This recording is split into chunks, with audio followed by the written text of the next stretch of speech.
لوگو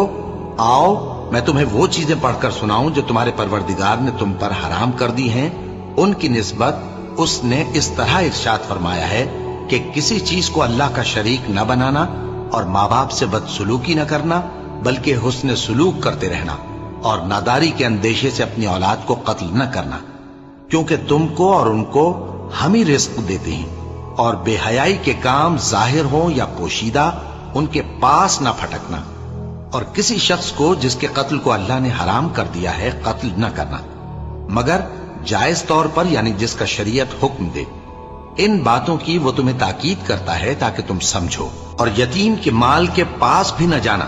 مگر ایسے طریق سے کہ بہت ہی پسندیدہ ہو، یہاں تک کہ وہ جوانی کو پہنچ جائے، اور ناپ اور تول انصاف کے ساتھ پوری کیا کرو۔ ہم کسی کو ذمہ دار نہیں بناتے مگر اس کی طاقت کے مطابق،